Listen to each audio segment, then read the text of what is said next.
At nandito naman ang iba't ibang komento ng netizens sa nasabing video. Hayaan mo na lang tapos na yun ang yarn, huwag mo na lang patulan ang sinasabi ng ibang tao, tuloy ka lang sa buhay kasi lahat naman tayo, kahit wala o meron gawin, may masasabi at masasabi sila, talo lang tayo kapag iniintindi natin ang mga sinasabi nila.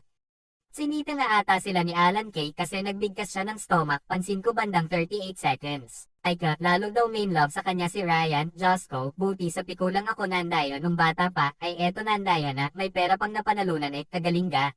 Very obvious naman, be honest, admit your mistakes, mas lalo nyo lang pinapasama pagkatao nyo, the more na maninindagan kayo, the more na mas magagalit sa inyo ang netizens, malinaw naman ang nakita ng lahat, matuto kayo tumanggap ng pagkakamali. Obviously kasi tumingin pa siya ng slide sa mga host bago gumalaw ang labi ng stomach, huli na ng camera. At eto naman naging pahayag ni Joey De Leon at ng iba pang mga host ng nasabing Noon Time Show, eto ang naging komento ng Henyo Master. Kaya ang dapat sa mga ganyan, hindi namin kayo tatantanan, babantayan natin yan. At hindi pa dyan natatapos ang patama ni Joey nung magka-segment sila na. May words na snake. Nasabi niya ulit eto, naalala ko lamang. Yung mga Nandaya. Nabanggit mo yung snake, ang parusa sa inyo ay magiging snake kayo. Gagapang kayo. Gamit ang inyong stomach. Deleted na nga sa YouTube channel ng nasabing Noon Time Show ang video clips ng nasabing pandaraya pero naging viral ito sa Facebook. At lalong umiingay ngayon dahil sa naging post ng kapuso mo Jessica Soho. Na tila ba mapa-feature ang mga nasabing contestant sa kanilang programa. The cheating scandal on Pinoy Henyo has now spread to its Showtime, a noontime show. Vice Ganda made fun of the controversial Eat Bulaga part during the Girl on Fire Grand Finals. Sa nasabing interview, tinanong ni Bong ang isang contestant kung nanonood din ba ito ng Girl on Fire at nasagot naman ang contestant ng oo. Tapos bigla sumingit si Vice ng Etchusereta, Pinoy Henyo pinapanood mo tapos binabagalan mo pa kung sinabi ba talaga yung stomach. Samot-sari ang naging reaction ng mga netizens. Nandito ang iilan sa mga reaction. Support ang It's Showtime at Eat Bulaga sa isa't isa kaya pinaparinggan ni Vice yung mga Nandaya sa Eat Bulaga. Wala naman masama kung pinapanood nila Vice Ganda ang Eat Bulaga at ganun din ang Eb sa Showtime, sila-sila lang din naman magtutulong-tulungan. Dahil akala nyo kasi magkakaaway sila, baka hindi nyo rin alam na nagkita na yang si Jose at Paulo kay Vice Ganda. Nung nagkita nga si Jose, Paulo at Vice sa isang bar riot sa kakatawanan learn their lesson na lang po para sa mga contestant na yon. Pero forgive and forget na lang po natin yun. Kasi kung nagsisi na sila sa ginawa nila patatawarin sila ng Panginoon. Cast ng favorite kong Noon Time Show na Eat Bulaga.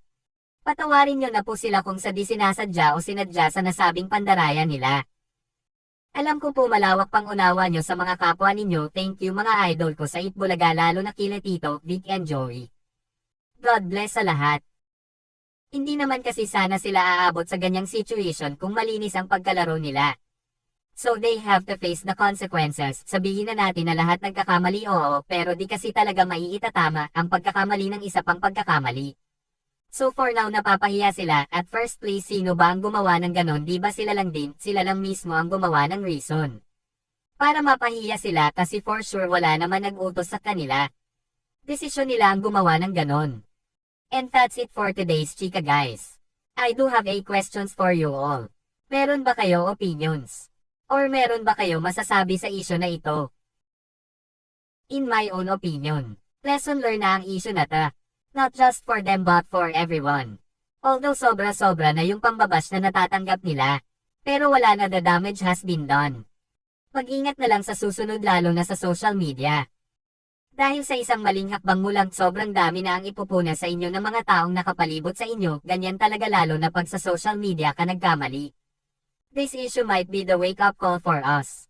This should remind us never to make wrong move while we're on social media.